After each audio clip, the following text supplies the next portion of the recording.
안녕하세요. 지구와 거꾸로 수업이 온 신속 학생 여러분 환영합니다. 오늘 공부할 내용은 행성의 운동입니다.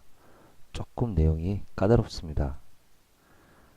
주로 공부할 내용은 행성의 운동에 대한 것을 통해서 천동설과 지동설을 비교해서 이해하고 그리고 어, 천동설, 지동설이 확립되는 과정에서 케플러라고 하는 천문학자와 갈릴레이가 어떤 역할을 했는가 하는 것들을 공부하도록 하겠습니다. 우리는 어릴 때 초등학교 때부터 이제 하늘에는 두 종류의 별이 있다 이렇게 배웠습니다. 항성이 있고 행성이 있죠.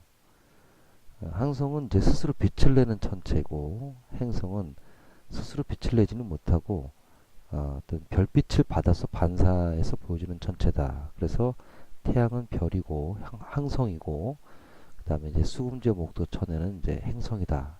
이렇게 배웠는데 혹시 이 용어가 좀 이상하지 않던가요? 그러니까 스스로 빛을 낸다 그러면 뭐 자명성이라든지 그 다음에 반사해서 보여준다 그러면 막 반사성이라든지 이러면 좋을 것 같은데 이 항자는 언제나 항상 할 때 항자고 이 행자는 다닌다는 뜻이잖아요. 그러니까 이 용어하고 뜻이 잘 안 맞는다는 거죠.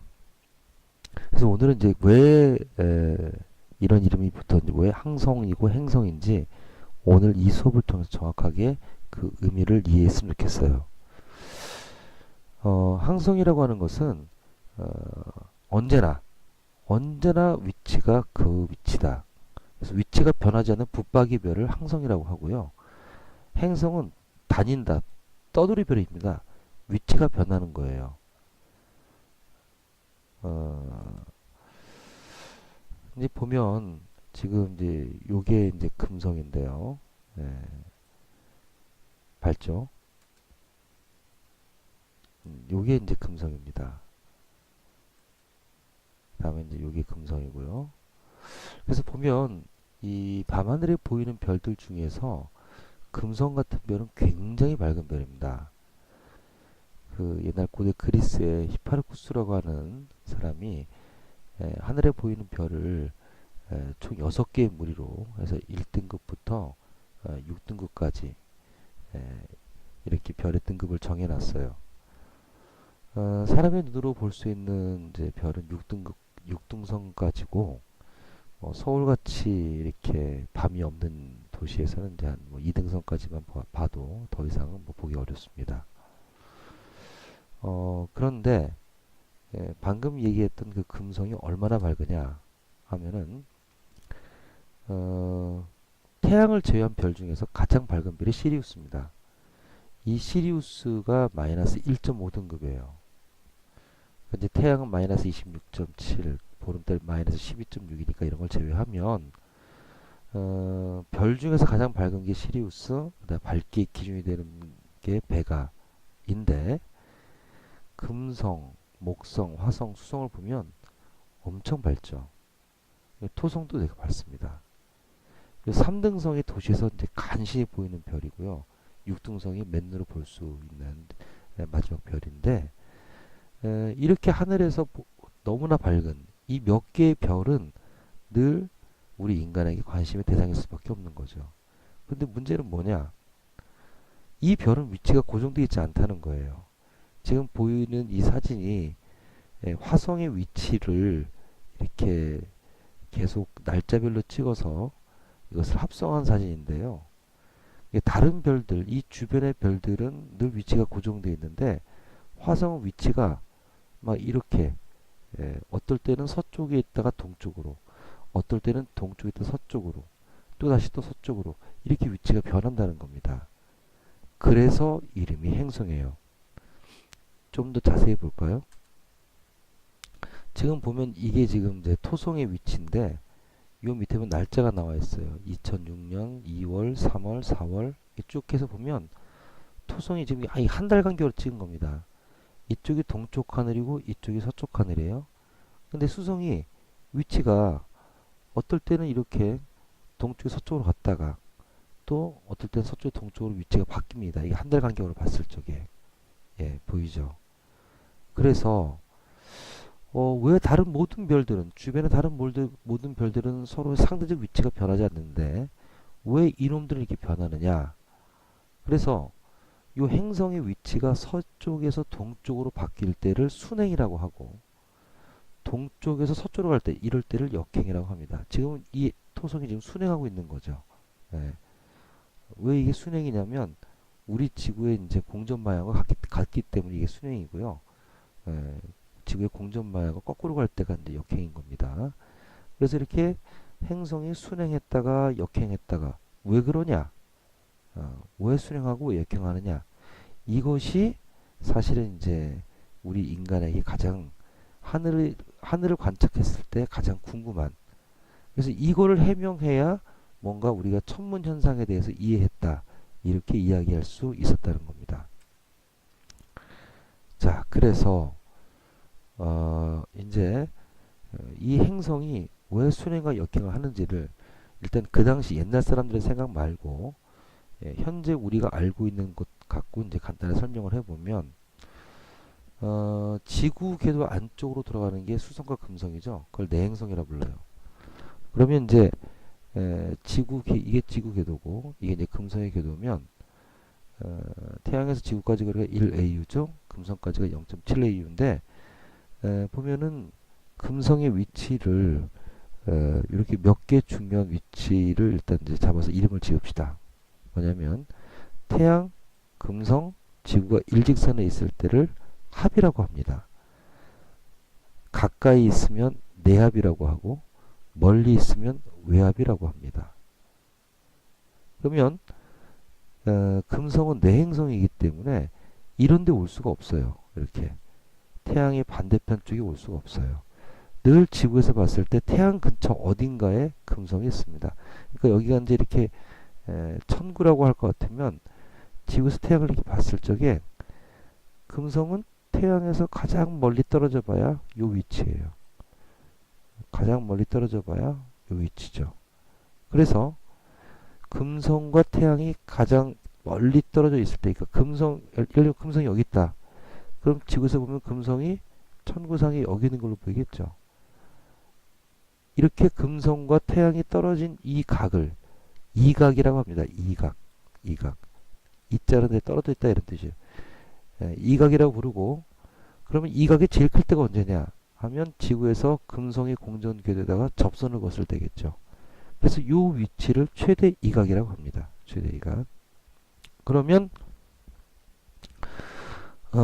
태양을 봤을 때를 태양에 있는 쪽이 주로 남쪽이라고 생각한다면 남쪽을 봤을 때 왼쪽이 동쪽이고 오른쪽이 서쪽이라서 요 위치, 이 D의 위치를 동방 최대이각, 요 위치를 서방 최대이각이라고 부릅니다. 최대이각이 어느 정도 되느냐면 금성은 45도에서 48도고 수성은 더 안쪽으로 돌아가니까 더 작겠죠. 18도에서 28도쯤 됩니다. 자, 다시 정리해 보겠습니다.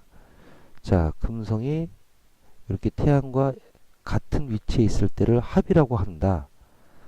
멀리 있을 때를 외합, 가까이 있을 때 내합. 그 다음에 금성과 태양에 떨어진 각, 요 각을 이각이라고 한다. 그러면 이각이 제일 클 때가 언제냐? 여기와 여기다. 그래서 이쪽 위치를 동방 최대각, 요 위치를 서방 최대각. 그래서 내합, 서방 최대각, 외합, 동방 최대각.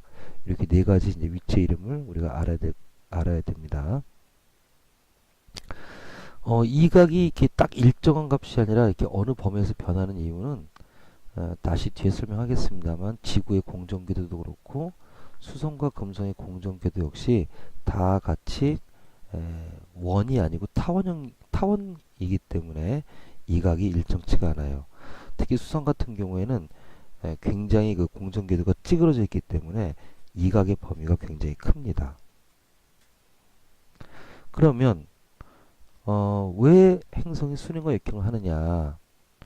자, 우리 지구의 공전 주기는 365일이죠. 금성은 225일입니다. 그 지구의 공전 궤도의 한 3분의 2 정도, 공전 주기의 3분의 2 정도라고 보시면 돼요. 그러면 금성이 즉 V1에서 이렇게 해서 여기까지 올 동안에 우리 지구는 요만큼밖에 못 돌아요. 그렇죠? 그럼 같은 날 지구에서 금성의 위치를 천구상에서 이렇게 관찰을 하게 되면 이렇게 관찰을 해보면 금성의 위치가 이런 식으로 이게 천구상에서 별 사이를 어떨 때는 서에서 동으로 어떨 때는 동에서로 이렇게 순행과 역행을 하게 됩니다. 그래서 순행 그 다음에 이렇게 잠깐 이제 순행과 역행 사이에 머물러 있을 때를 U라고 불러요. U. 예, 그래서 순행하고 U, 역행, U, 순행. 예, 이와 같은 운동을 반복하게 되는 거죠. 그럼 금성이 언제 순행을 할까요? 자, 그 순행이라는 것은 서에서 동쪽으로 위치가 변하는 겁니다. 그러니까 지구는 이쪽으로 가고 있으니까 금성이 예를 들면 외압에 있을 때, 예? 그러니까 요럴 때는 전부 다 이쪽 방향으로 가는 거니까 나는 일로 가는데 지구는 일로 가는데 네가 절로 가니까 위치가 이쪽으로 바뀌겠죠. 그래서 금성이 이렇게 B에서부터 C, D 서방, 내합, 그 다음에 서방, 외합, 동방 뭐 요런 요 사이 위치에 있을 때는 금성이 순행을 하고요. 그 다음에 금성이 지구보다 빨리 돌잖아요. 그러니까 나는 요만큼 가는데 너는 이만큼 가거든요. 그러면 이렇게 갈 때는 이제 금성의 위치가 오늘보다 내일 더 천구상에서 이쪽에 가서 보이겠죠. 그래서 요런 데 위치에 있으면 금성이 역행을 하게 됩니다. 그럼 이렇게 보이는 금성의 모습은 어떨까요? 자, 맨눈으로 봤을 때 금성은 그냥 별에 불과하지 않습니다. 다른 별이랑 똑같아요. 그런데 금성을 망원경으로 보게 되면 금성이 달처럼 햇빛을 반사해서 보여주기 때문에 보이는 모습이 달처럼 변합니다. 자, 지금 보면은 이게 태양이에요. 그러면 이제 금성 스스로 빛을 내는 게 아니고 태양빛을 반사해서 보여주는 거니까 금성이 내합에 있으면 보일까요? 안 보일까요? 안 보입니다. 자, 여기 있으면 어떨까요? 예, 요렇게 보이겠죠. 달로 치면 이제 금음달처럼. 금성이 서방 최대각에 있으면 반달로 보일 겁니다. 자, 외압으로 가는 과정에서는 점점 더 보름달에 가깝겠죠. 여기 있는 게 보이냐고요? 보이죠. 왜냐하면 태양과 지구의 공전궤도하고 금성의 공전궤도가 약간 어긋나 있기 때문에 금성이 이런 데 있어도 보입니다. 예. 자, 여기 있으면 여기 있으면 오른쪽 반달 상현달 같은 모습이고 여기 있으면 초승달 같은 모습이죠. 그래서 보니까 금성이 내합 부근에서는 초승달 금음달 모습으로 보이고 최대이각에서는 반달로 보이고 외압 부근에서는 이렇게 보름달 가까운 모습으로 보입니다. 언제 제일 밝을까요? 그렇죠. 반사하는 면이 제일 큰 최대이각일 때 제일 밝습니다. 네. 근데 이제 이렇게 모양뿐만 아니라 금성에 보이는 시간이 또 특정되어 있어요. 왜냐하면 금성이 이렇게 태양의 서쪽에 있을 적에는 자, 우리 태양이 있는 쪽을 남쪽으로 보면 왼쪽이 동쪽, 오른쪽이 서쪽이죠. 그럼 금성이 태양이 이렇게 서쪽에 있을 때는 자, 이제 지구가 이렇게 자전을 하니까 우리는 거꾸로 태양과 금성이 이렇게 날마다 일주 운동을 하겠죠. 그러면 금성이 이런 쪽에 태양의 서쪽에 있을 때는 태양보다 먼저 집니다. 태양보다 먼저 지니까 금성을 볼 수가 없고 그 대신에 다음날 금성이 뜰 때는 금성이 먼저 뜨니까 금성이 이렇게 절반의 위치에 있을 때는 태양보다 먼저 지고 먼저 떠서 다음날 새벽에 동쪽 하늘에서 보여요. 반면에 금성이 이런 위치에 있게 되면 이때는 태양이 동쪽에 있기 때문에 태양이 먼저 지고 금성이 따라집니다. 그래서 이럴 때는 초저녁에 서쪽 하늘에서 관찰이 돼요. 그래서 금성은 보이는 위치가 둘밖에 없습니다. 새벽의 동쪽 아니면 초저녁의 서쪽 이 둘밖에 없어요. 그래서 옛날에는 왜 똑같은 별이 새벽의 동쪽에 보이거나 아니면 초저녁의 서쪽에서만 보일까? 아마 금성은 두 개가 있어갖고 이 쌍둥이 별이 하나가 나타나면 하나가 안 보이고 또 하나 나타나면 또 하나가 안 보이는 게 아니냐 이렇게 생각한 적도 있었다는 거죠. 그래서 이렇게 새벽에 동쪽에 보이는 이 금성을 샛별이라고 불렀습니다. 네. 그래서 이렇게 태양이 뜨면요. 네.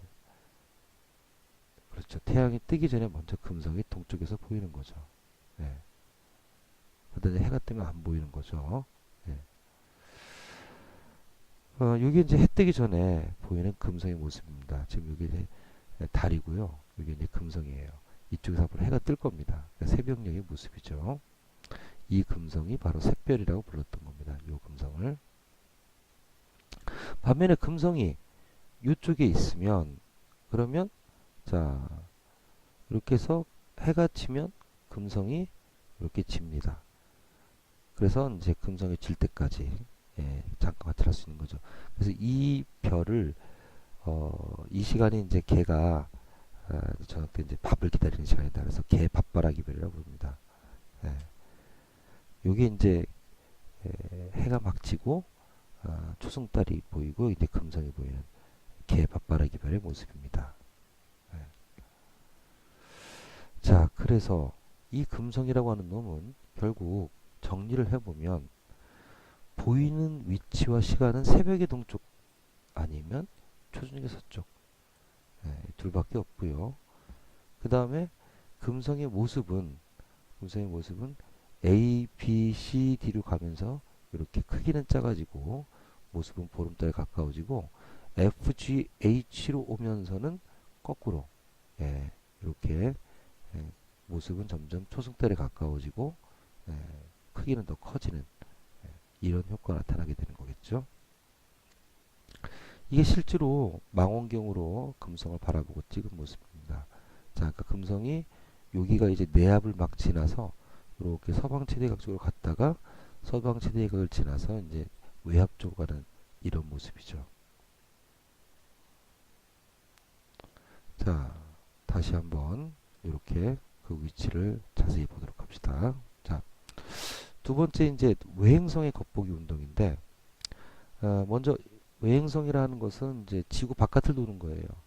그러니까 화성, 목성, 토성 뭐 이런 것들이죠. 초랑성, 해왕성. 이 외행성의 이름이 또 위치에 따른 이름이 있습니다. 그러니까 달로 치면 이제 보름달이죠. 태양, 지구, 달. 이런 보름달의 화성이 이건 화성이라고 그냥 부르기 편하게 부르기 쉽게. 그래서 화성이 이렇게 태양의 반대편에 있을 때를 충이라고 하고 태양과 같은 위치에 있을 때를 합이라고 하고 태양을 바라보고 90도 오른쪽이나 왼쪽에 있을 때를 구라고 하는데 항상 태양의 쪽이 남쪽이니까 이쪽이 서구, 이쪽이 동구입니다. 그러면 이 화성도 순행과 역행을 해요. 왜 하느냐? 자, 우리 지구는 365일에 이렇게 한 바퀴를 돌죠? 화성은 687일 만에 한 바퀴를 돕니다. 그래서 지구가 1, 2, 3, 4, 5 이렇게 위치가 바뀔 때 화성은 이렇게밖에 못 가요. 그래서 같은 날 지구에서 화성의 위치 이렇게 찍어보면 화성이 순행, 역행, 순행 이렇게 하게 되는 겁니다. 그래서 여기서 보면은 이렇게 순행했다가 역행했다가 이렇게 순행하는 이런 형태의 운동을 한다는 거죠.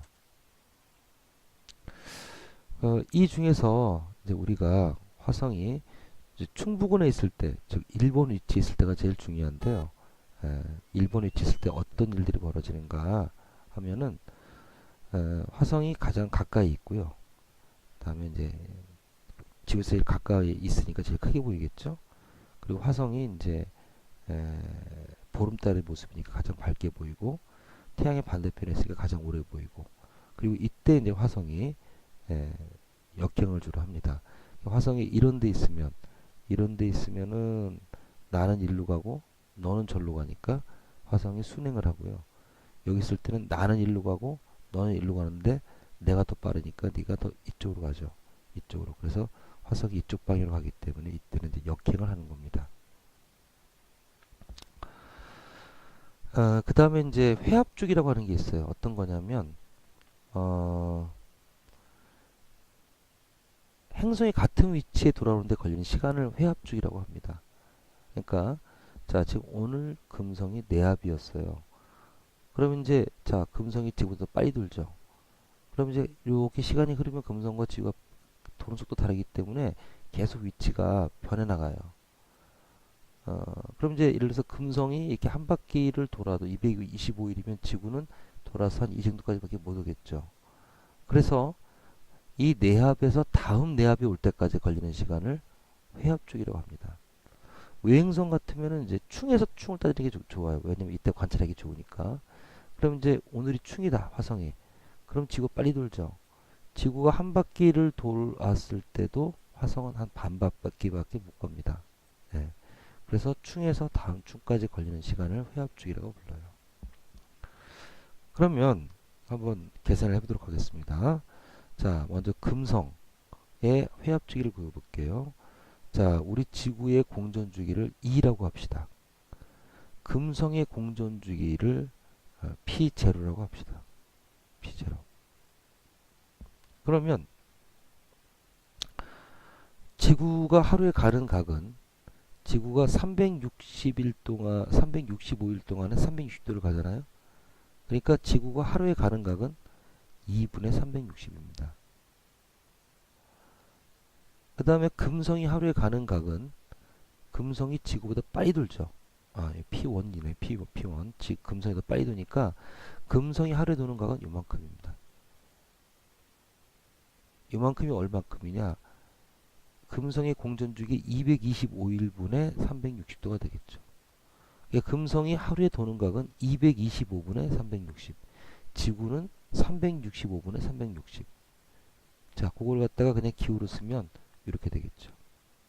225분의 360 빼기 365분의 360. 그러면 회압주기라고 하는 것은 날마다 요만큼씩 각이 벌어져서 도대체 며칠이나 지나야 그 각이 다시 360도가 되겠냐 하는 이 날짜 수가 바로 회압주기입니다. 그러면 요 S 회압주기를 이항을 시켜요. S분의 365, 360. 그 다음에 360, 360 나눠버리게 되면 결국 이런 공식이 나오게 되죠.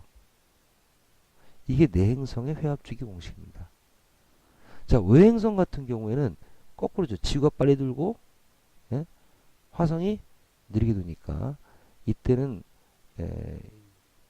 요 P와 E의 위치만 바뀌면 되겠습니다. 그래서 이렇게 되죠. 이걸 왜 하느냐?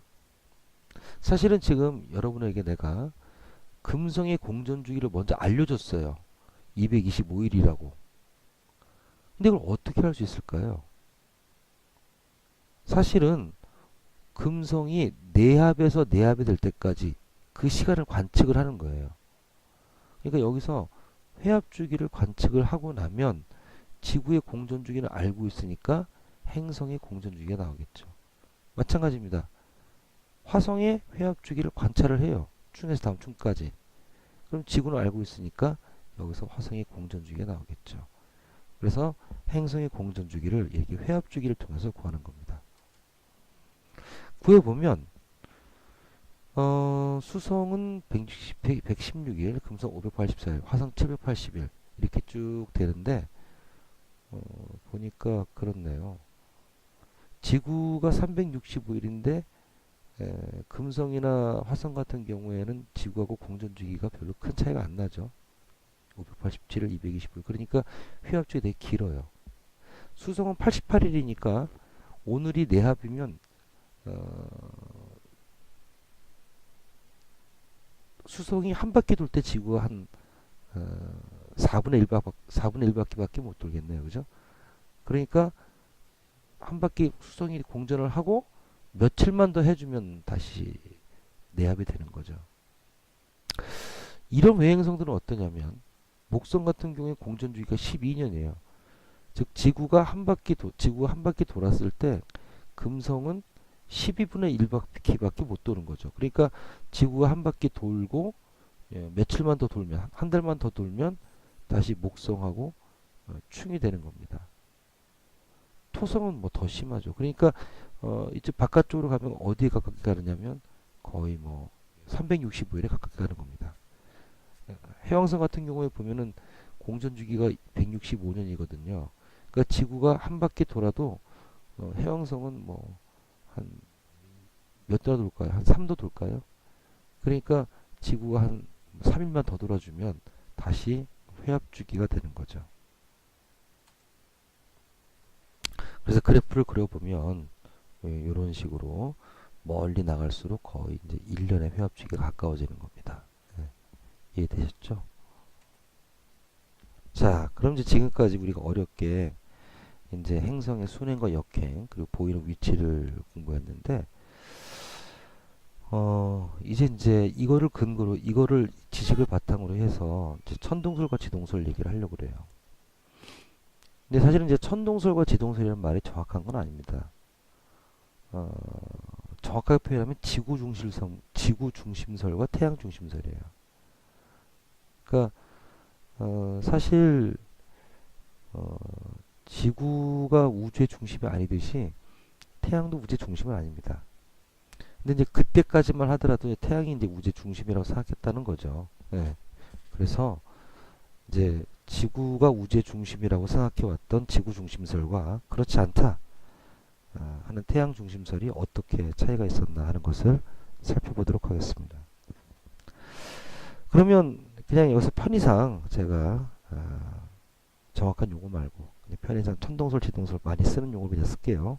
그리고 천동설, 지동설이라고 한다면 무엇을 해결하려고 했었나? 바로 행성의 운동입니다. 왜냐하면 다른 모든 천체들은 위치가 붙박이로 고정되어 있기 때문에 별로 관심사가 아니고 이 수금, 화, 목, 토. 왜 토까지냐면 천왕성, 해왕성은 다 망원경으로 발견한 거예요. 그래서 이제 수금, 화, 목, 토까지 뭐를 해결하려고 했냐면 어떻게 순위가 역행을 하는 거냐 하는 것과 두 번째는 특히 그 중에서 수성과 금성은 왜 관찰할 수 있는 시간과 위치가 늘 다른 것과 다르냐. 즉 화성, 목성, 토성은 한밤중에도 관찰이 가능한데 왜 수성과 금성은 한밤중에는 관찰이 안 되고 그리고 새벽의 동쪽과 초저녁의 서쪽에서만 관찰이 되느냐. 그래서 첫 번째는 순행과 역행의 문제, 두 번째는 수성과 금성의 새벽의 동쪽, 초저녁의 서쪽에서만 관찰되는 문제를 해결해 보자 하는 거예요. 여기서 이제 처음으로 천동설의 입장에서 답을 내는 사람이 이제 아주 과학적이고 정교해내는 사람이 프톨레마이오스입니다. 이분이 이제 알마제스트라고 하는 아주 유명한 책을 썼어요. 책 이름이 위대한 책이에요. 위대한 책. 예. 어떻게 해결을 하느냐? 일단 이제 지구가 중심이죠. 지구가 중심인데 예를 들면 금성이 이렇게 돈다는 거예요. 자, 이렇게 지구 주위를 도는 이 큰 원을 이거를 이심원이라고 하고요. 그러니까 금성이 지구 주위를 이렇게 돕니다. 이심원을 따라. 그런데 요런 주전원을 따라 돌아요. 이렇게 주전원을 따라. 네. 그러니까 요 작은 원을 돌면서 큰 원을 도는 거예요. 그러니까 이 두 가지를 합해버리면 금성이 요렇게 해서 요렇게 도는 겁니다. 요렇게. 그러면 지구에서 봤을 때 금성이 순행하고 역행하고 순행하고 역행하고 순행하고 역행하고 이렇게 되는 거죠. 그리고 이제 이 운동 이 되게 불규칙한 현상은 얘들이 어딘가를 도는데 그 중심은 지구가 아니다. 지구는 중심에서 약간 벗어나 있고 얘들이 이심점이라고 하는 얘들이 도는 중심점이 따로 있다는 겁니다. 이렇게 하면서 이제 순행과 역행 그 다음에 지구에서 금성까지 거리가 불규칙한 현상들을 다 설명을 해버리는 거죠. 그런데 그 중에서 지구 수성과 금성 같은 경우는 새벽의 동쪽, 초저녁의 서쪽에서만 보이잖아요. 그걸 어떻게 설명하냐면 이 수성과 금성은 이렇게 지구를 도는 이심원이 있고 그 다음에 이 주전을 돈다 그랬는데 이 주전원의 중심점이 지구와 태양을 연결한 이 일직선 위에 딱 놓여 있는 겁니다. 그러니까 금성이 이런 데로 오면 안 돼요. 이런 데 태양과 정 무관한 이런 반대편 오면 안 되고, 그러니까 태양이 이렇게 갈 때 함께, 그러니까 요 태양과 지구를 연결한 이 선상이 주전원의 중심이 있는 겁니다. 그러면 늘 이렇게 돌기 때문에 태양에서 그렇게 멀리 떨어지지 않으니까, 이때는 새벽의 동쪽, 이때는 초정의 서쪽, 이렇게 보인다고 얘기할 수가 있는 거죠. 그래서 이와 같이 지구를 중심에 놓고 다른 그냥 지구를 돌면 돼요. 왜? 얘는 순행 역행 안 하니까. 태양도 마찬가지입니다. 태양도 늘 같은 방향으로 가니까 순행 역행 안 하고, 수성과 금성은 그 주전원의 중심이 지구 태양을 연결한 선상에 주전원의 중심이 놓인 상태에서 주전원을 돌면서 이렇게 지구를 도는. 반면에 화성, 목성, 토성도 다 주전원을 갖고 있기 때문에 이 주전원을 돌게 되면 순행과 역행이 생기나, 얘들은 이렇게 태양과 전혀 무관하게 반대편에도 올 수 있다. 그러면 이제 얘들은 한밤중에도 관찰이 가능한 거죠. 이러한 이제 그 정교한 이론을 서기 150년경에 알마기스트라고 하는 책에서 주장을 했던 겁니다. 그런데 문제가 생기는 거예요. 왜냐? 이렇게 해서 처음에는 이제 잘 설명이 됐는데, 자꾸 뭔가 불규칙한 현상이 생기게 되면 그걸 설명하기 위해서 자꾸 주전원을 갖다가 자꾸 늘렸어요. 그랬더니 나중에는 이 주전원이 무려 80개가 넘어요. 그래서 하늘이 너무 복잡하게 운동을 하는 거예요. 그래서 야, 이렇게 하나님이 세상을 복잡하게 만들었을까? 그런 거에 의문을 품은 코페르니쿠스가 아예 생각을 다 뒤집어 엎자. 그래서 이제 완전한 생각의 변화. 흔히 이런 걸 과학에서 이제 패러다임의 전환이라고 부르는데, 그래서 지동설을 주장하게 되고, 그러나 이것이 단번에 이제 인정된 것은 아니고, 티코 브라이라는 사람에 의해서 한번 부정돼요. 그래서 다시 수정 천동설이 등장했다가 계속해서 이제 지동설이 확립되는 과정으로 나가는 겁니다. 이분이 코페르니쿠스고요. 이분이 이제 티코 브라이, 이분이 이제 케플러라고 하는 사람입니다. 코페르니쿠스는 사실상 젊은 시절에 이미 천동설이 틀렸다, 지동설이 맞다라는 것을 이미 생각을 했습니다. 왜냐하면 천동설을 근거로 계산한 천체의 위치가 정확하지 않았고요. 두 번째는 천동설 모델이 너무 복잡했고요. 코페르니쿠스는 세상에 되게 조화롭다고 믿었던 신토마스주의자예요. 그래서 세상을 이렇게 하나님이 복잡하게 만들었을 리가 없다. 그래서 지구 대신에 태양을 중심에 세우되 안에 있는 것부터 바깥으로 나갈수록 점점 공전 속도가 느려진다면 수학적으로 충분히, 우리가 아까 봤듯이 내행성은 지구보다 빨리 돌기 때문에, 외행성은 지구보다 천천히 돌기 때문에 얼마든지 순행과 역행이 생길 수 있다고 봤어요. 그래서 코페르니쿠스는 우주의 중심에 태양이 아니라 지구를 놓고, 그리고 지구에서 별까지 거리는 태양까지 거리에 비해서 매우 멀고 별은 회전하지 않는다고 봤고요. 태양에서 가까운 행성일수록 공중이 더 짧고 바깥에가 길다는 것을 통해서 순행과 역행을 이런 공전 속도의 차이로 설명을 해냅니다.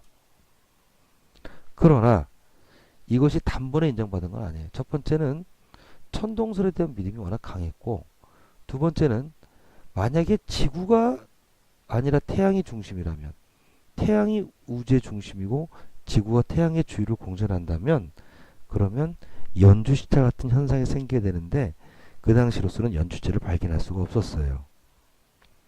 세 번째로는 코페르니쿠스도 당시에는 이제 이 하늘은 되게 완벽하기 때문에 모든 천체는 다 등속 원운동한다는 어떤 관념을 갖고 있었습니다.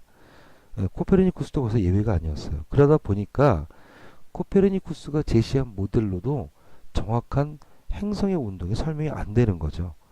실제 관측 결과와 맞지 않았습니다. 그래서 코페르니쿠스의 의견이 단번에 사람들에게 수용되지 못합니다.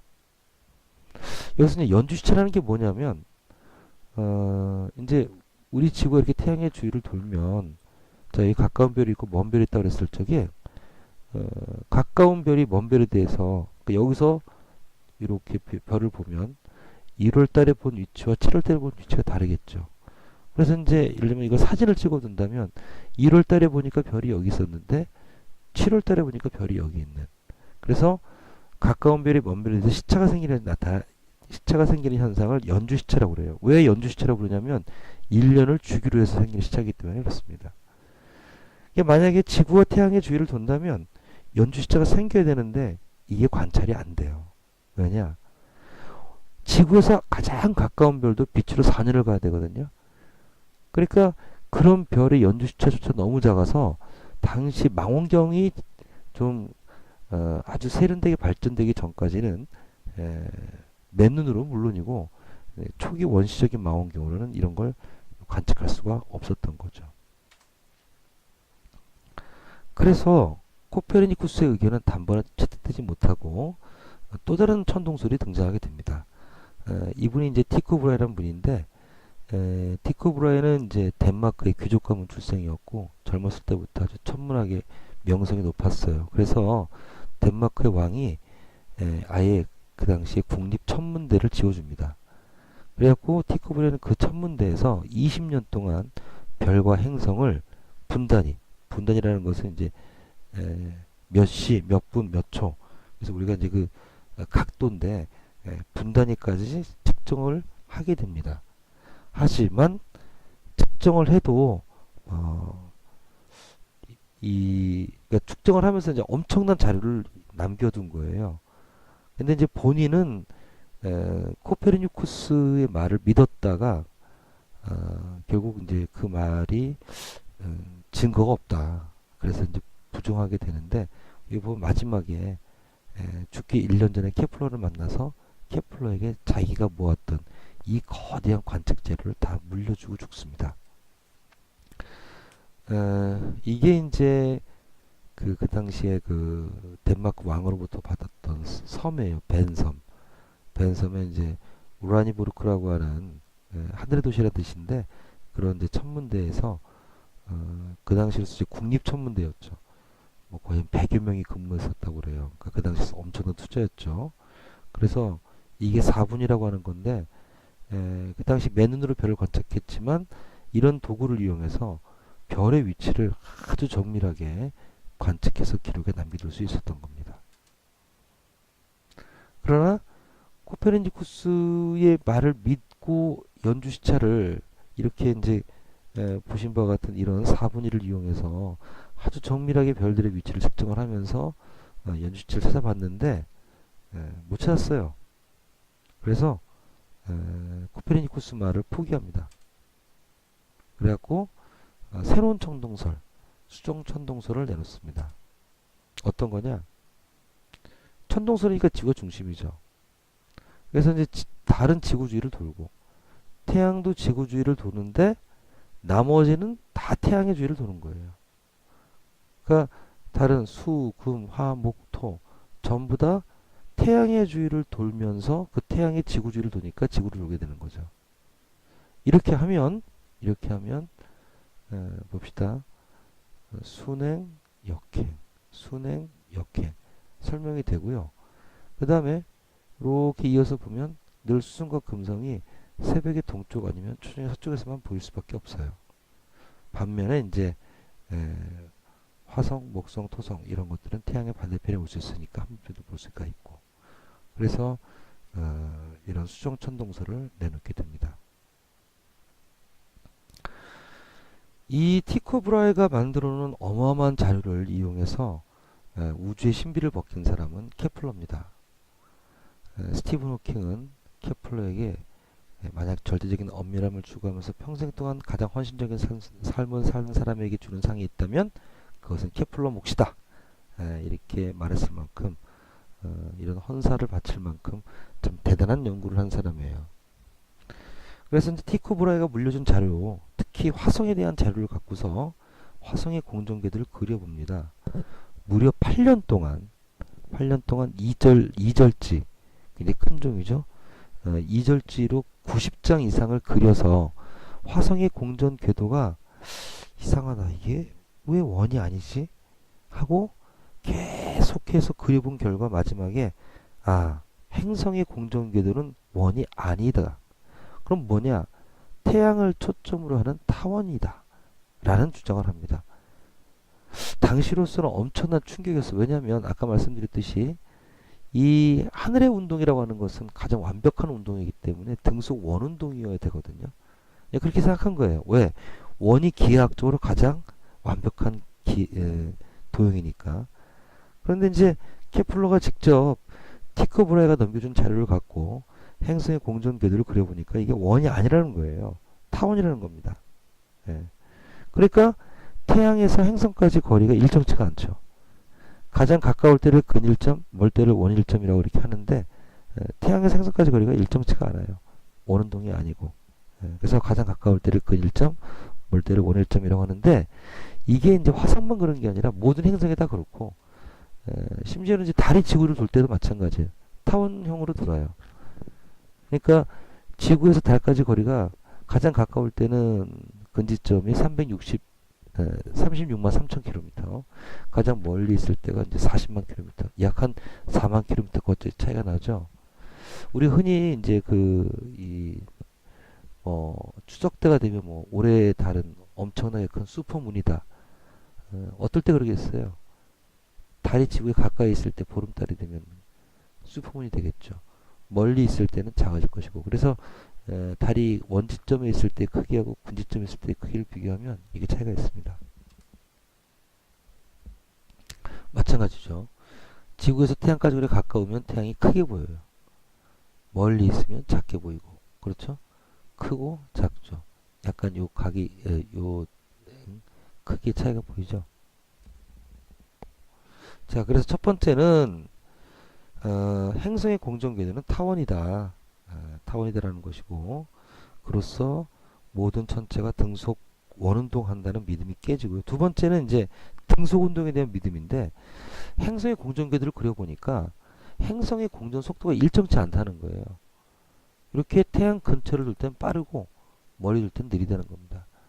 그러니까 지구가 태양의 주를 돌 때 멀리 있을 때는 위 하고 돌고 가까이 있을 때는 휙 하고 돌고 하지만 이때 돌면서 그린 이 부채꼴의 면적을 이거를 면적 속도라고 부르는데 이 면적 속도는 가까이 있을 때는 빨리 도니까 이런 모양이 되겠죠. 멀리 있을 때는 천천히 도니까 이런 모양이고 같은 시간 동안에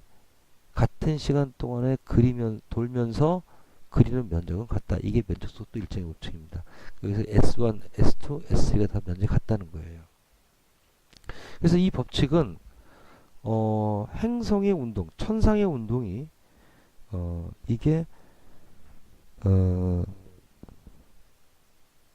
등속 운동이 아니라 이게 불균등한 속도의 운동이다 하는 것을 밝혔다는 데 굉장히 큰 의의가 있습니다. 세 번째는 조화의 법칙인데요.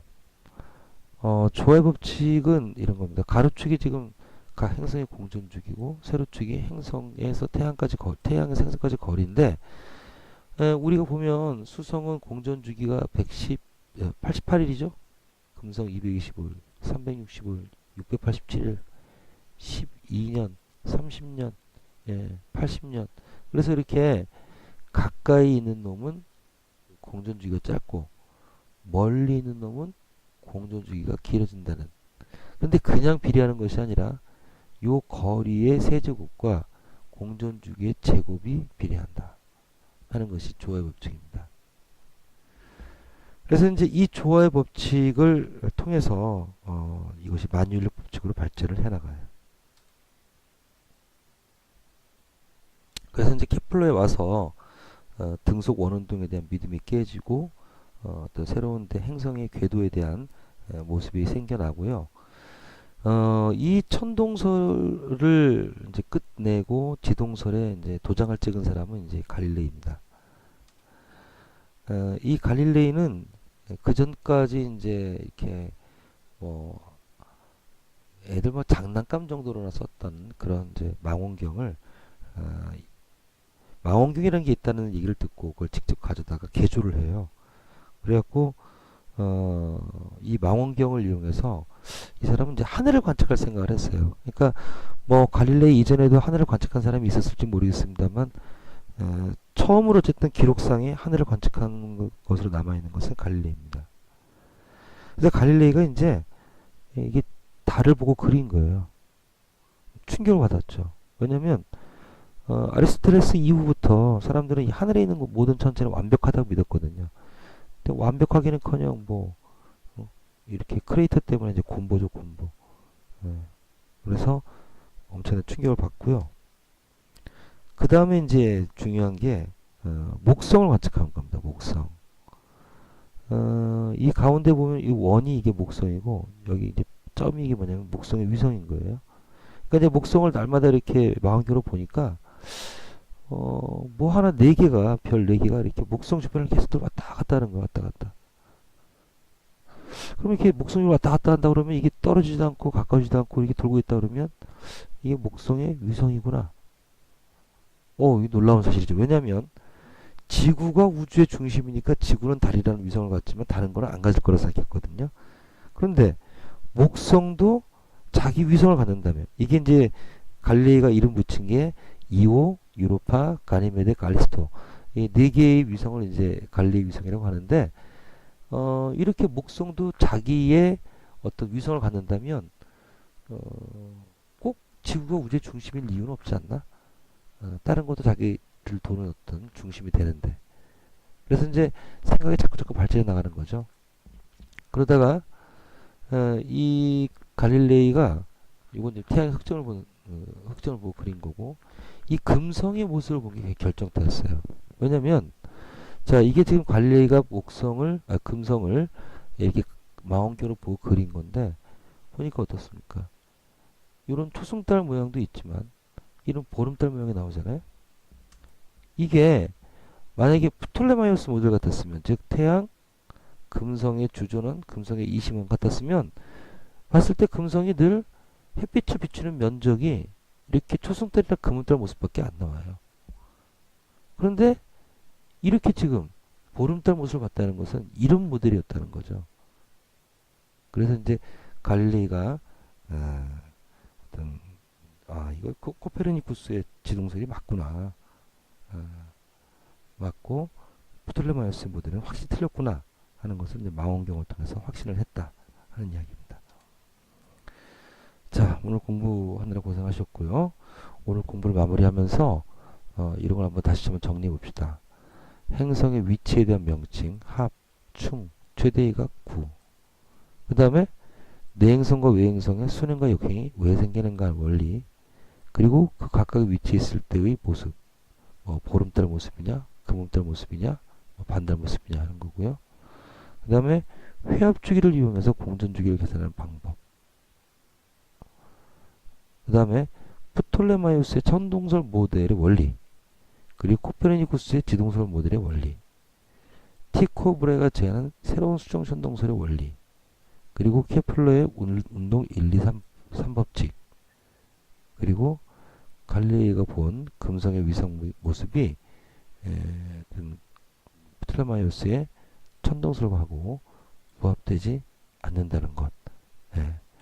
이런 이유들로 인해서 이제 지동설이 확고하게 자리를 잡아가는 겁니다.